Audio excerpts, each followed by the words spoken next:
വൃത്തിയുടെയും ടെക്നോളജിയുടെയും കാര്യത്തിൽ ജപ്പാനെ കണ്ടുപഠിക്കണമെന്ന് നാം പറയാറുണ്ട്. എന്നാൽ ജപ്പാന് പറയാൻ ഏറെയുണ്ട്. ലോക സമാധാനത്തിനായി 2 നഗരങ്ങൾ വെന്തുവെണ്ണീറായി അവിടെ, ഹിരോഷിമയും നാഗസാക്കിയും. ലക്ഷക്കണക്കിന് ആളുകൾക്ക് ജീവൻ നഷ്ടമായി. തലമുറകളോളം രോഗങ്ങളുമായി ജീവിച്ച മനുഷ്യരും നിരവധി. ഇന്ന് ജപ്പാൻ കണ്ടാൽ ആണവ ആക്രമണങ്ങൾ നടന്ന ഇടമെന്ന് ആരും പറയില്ല. ആ ജനതയുടെ കഠിന പ്രയത്നമാണ് അതിജീവനത്തിന് താങ്ങായത്. തകർന്ന് തരിപ്പണമായതിനു പിന്നാലെ 0-ൽ നിന്ന് ഉയർത്തെണീറ്റ ജപ്പാൻ ഇന്ന് ലോകത്തിനു മുന്നേ സഞ്ചരിക്കുന്നു. ആ കഥയാണിനി.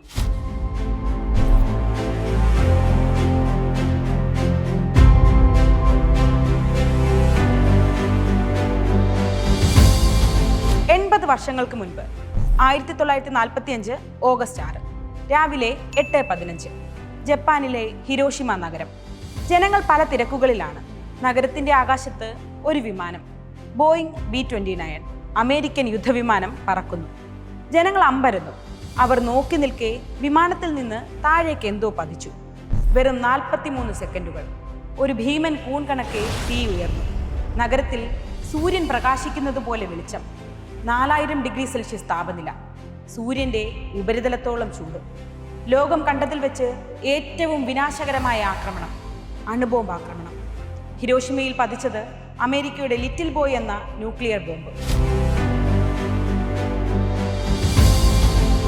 എന്തുകൊണ്ടാണ് അമേരിക്ക ഹിരോഷിമയെയും നാഗസാക്കിയെയും അണുബോംബ് ആക്രമണത്തിനായി തിരഞ്ഞെടുത്തത്? ഈ നഗരങ്ങൾ കത്തിച്ചാമ്പലാകേണ്ടി വന്നത്, ഇവിടുത്തെ ജനങ്ങളുടെ കണ്ണീർ നിലയ്ക്കാതെ വന്നത് എന്തുകൊണ്ടാണ്? ഇതിന്റെ എല്ലാം തുടക്കം 1939-ലാണ്. 2ാം ലോക മഹായുദ്ധകാലം. ജർമ്മനി, ജപ്പാൻ, ഇറ്റലി എന്നിവരുൾപ്പെടുന്ന അച്ചുതണ്ട് ശക്തികളും ബ്രിട്ടൻ, ഫ്രാൻസ്, സോവിയറ്റ് യൂണിയൻ ഇവരുടെ ആശ്രിത രാജ്യങ്ങളും ഉൾപ്പെടുന്ന സഖ്യകക്ഷികളും തമ്മിൽ യുദ്ധം. 1ാം ലോക മഹായുദ്ധത്തിനു ശേഷം യൂറോപ്പിലും ഏഷ്യയിലും എന്തുണ്ടായാലും ഇടപെടേണ്ടതില്ലെന്ന് അമേരിക്ക തീരുമാനിച്ചിരുന്നു. പക്ഷേ യുദ്ധത്തിലേക്ക് അമേരിക്ക എത്തി. ജപ്പാന്റെ ഒരു തീരുമാനം, ഒരു പ്രവൃത്തിയാണ് അമേരിക്കയെ യുദ്ധത്തിൽ ഉൾപ്പെടുത്തിയത്. 1941 ഡിസംബർ 7 നടത്തിയ പേൾ ഹാർബർ ആക്രമണം. അമേരിക്കയുടെ സൈനിക താവളത്തിൽ ആക്രമണം നടത്താൻ ജപ്പാൻ തുനിഞ്ഞിറങ്ങിയത് എന്തുകൊണ്ടാണ്? ഹിറ്റ്ലർ യൂറോപ്പിനെ കടന്നാക്രമിക്കുന്നു. ഏഷ്യയിൽ ജപ്പാനും രാജ്യങ്ങൾ പിടിച്ചടക്കുന്നു. ഇതിനൊരു അവസാനം വേണമല്ലോ എന്ന് അമേരിക്ക ചിന്തിച്ചു. പക്ഷേ യുദ്ധത്തിലേക്ക് ഇറങ്ങാൻ വയ്യ. ഒടുവിൽ സാമ്പത്തിക നടപടി സ്വീകരിക്കാമെന്നായി. ജപ്പാനിലേക്ക് കോപ്പർ, അയൺ, സ്റ്റീൽ തുടങ്ങിയവ കയറ്റുമതി ചെയ്യുന്നത് അമേരിക്ക നിർത്തി. ജപ്പാൻ പക്ഷേ കുലുങ്ങിയില്ല. പിന്നീട് ജപ്പാനിലേക്കുള്ള എണ്ണ കയറ്റുമതിയും അമേരിക്ക നിർത്തി. ജർമ്മനിയും ഇറ്റലിയുമായുള്ള സഖ്യം അവസാനിപ്പിക്കണമെന്നായിരുന്നു നിബന്ധന. ജപ്പാൻ പക്ഷേ അതിന് സമ്മതിച്ചില്ല. അമേരിക്കയ്ക്ക് ഒരു മുന്നറിയിപ്പ് നൽകണമെന്ന് ജപ്പാന് തോന്നി. അങ്ങനെയാണ് ജപ്പാൻ പേൾ ഹാർബർ ആക്രമിച്ചത്.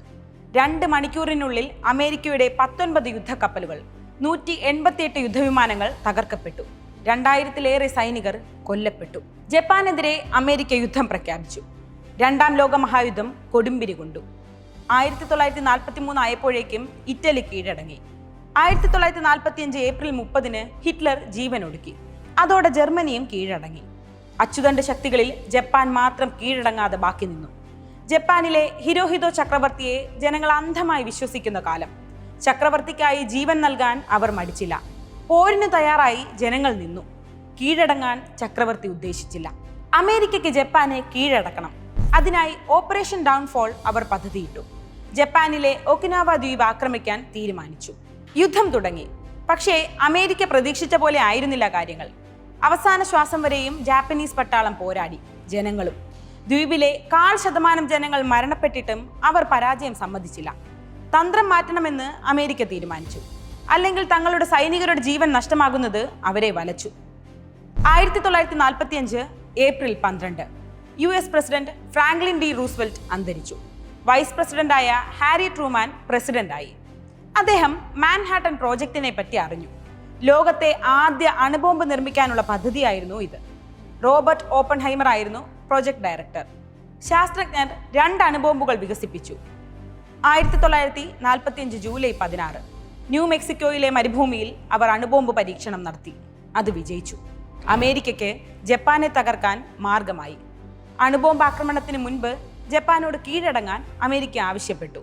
യുദ്ധം മൂലം ജപ്പാനിൽ പട്ടിണി രൂക്ഷമായി. സമ്പദ് വ്യവസ്ഥ തകർന്നു. പക്ഷേ കീഴടങ്ങാൻ ജപ്പാൻ തയ്യാറായില്ല. അണുബോംബ് ആക്രമണം നടത്താൻ അമേരിക്ക തീരുമാനിച്ചുറപ്പിച്ചു.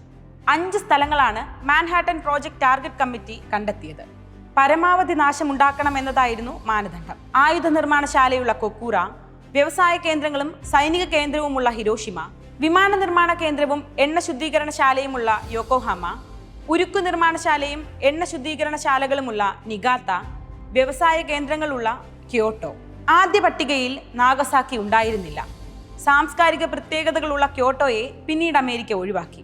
പകരം സൈനിക തുറമുഖവും കപ്പൽ നിർമ്മാണ കേന്ദ്രവുമുള്ള നാഗസാക്കിയെ ഉൾപ്പെടുത്തി. സൈനിക നീക്കങ്ങൾ നിയന്ത്രിക്കുന്ന ആയുധ സംഭരണ കേന്ദ്രങ്ങളുള്ള ഹിരോഷിമയെ അമേരിക്ക ആദ്യ ടാർഗറ്റാക്കി.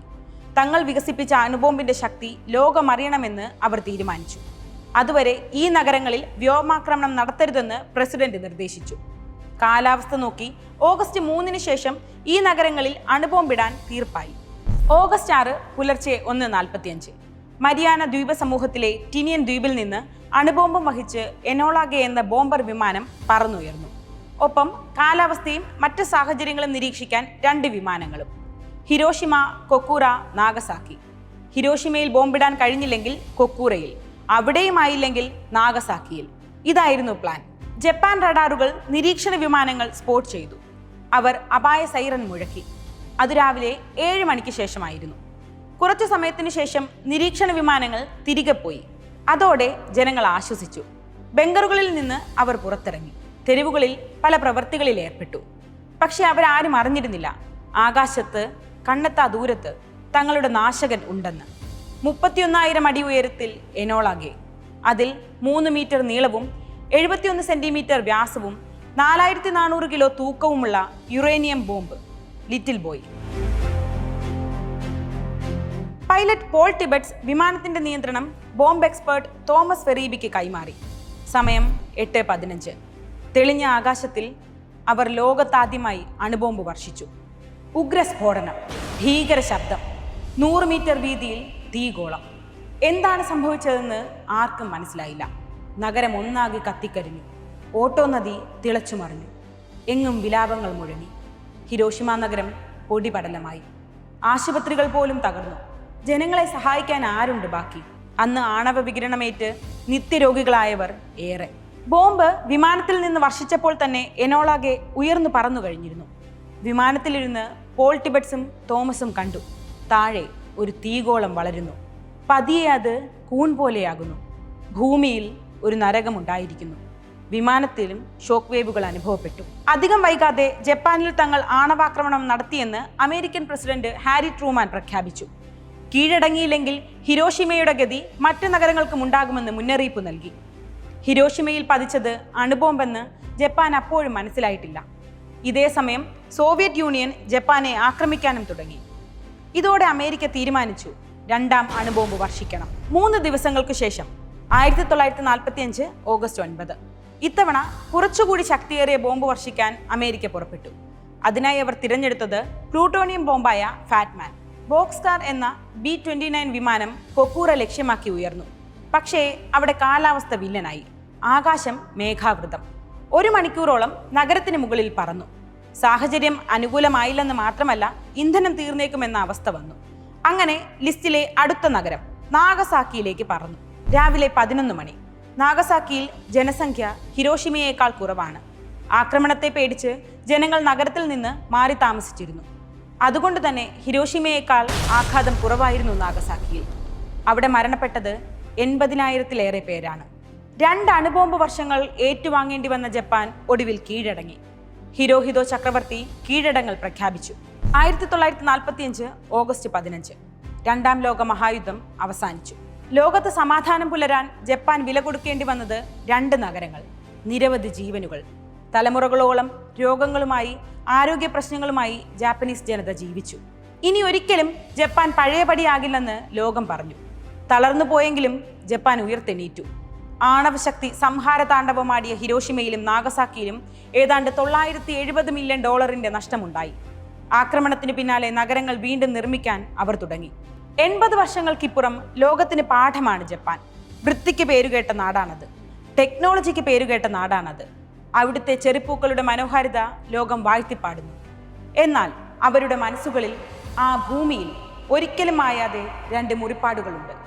അത് ലോകത്തെ ഓർമ്മിപ്പിക്കുന്നു: യുദ്ധത്തിന് ന്യായീകരണമില്ലെന്ന്. മനുഷ്യന് രക്ഷയാകേണ്ട ശാസ്ത്രത്തെ വിനാശത്തിനായി ദുരുപയോഗം ചെയ്തതിനെ ഇന്നും ലോകം ചോദ്യം ചെയ്യുന്നു. അതിനുശേഷം നാളിന്ന് വരെയും ഒരു രാജ്യവും ആണവായുധം ഉപയോഗിച്ചിട്ടില്ല. അതങ്ങനെ തന്നെ പോകട്ടെ എന്ന് ലോകം പ്രത്യാശിക്കുന്നു.